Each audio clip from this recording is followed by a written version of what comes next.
Let's talk about a really cool difference that I observed between tissue culture fig trees and rooted cuttings.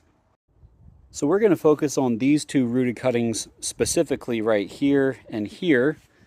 This is a Smith fig tree. It's about, I'd say about 14 inches tall right now. And when I got it earlier this spring, it was probably, I don't know, maybe 4 inches tall. And it was very similar to this Socorro Black right here, which is closer to a foot tall, but they were about the same size when I got both of them. I'm going to zoom in so you can see where the cutting itself was, so you can get an idea of what the size of that was like. So that was the cutting. You can see this growth coming out on top, and we also have a sucker that formed out here.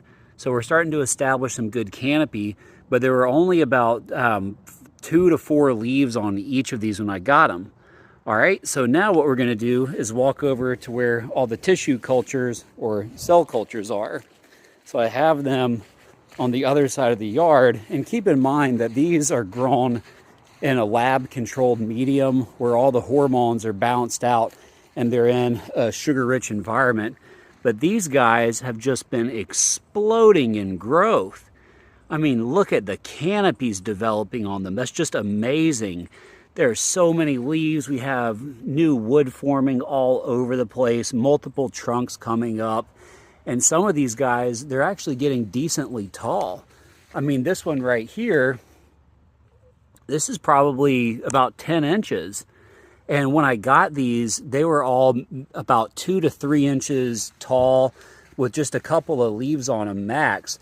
But the way those tissue or cell cultures work, again, all the different hormones, the gibberellin, auxin, and cytokinin are all in balance, and everything's already established. So with those cuttings, they're going to be diverting a lot of energy into their root system initially. And so you're not going to see much leaf growth until that root system is really established. But these guys, they come with a fully formed root system, even though it's only in a 1-inch cell. But that means that the plant can really start devoting energy early on to pushing out all this canopy growth and all these leaves here. And those leaves, they're the solar panels of your trees. They are going to be driving photosynthesis, which is giving your tree more sugar, which it uses for growth. And you're going to get a lot of explosive growth like that.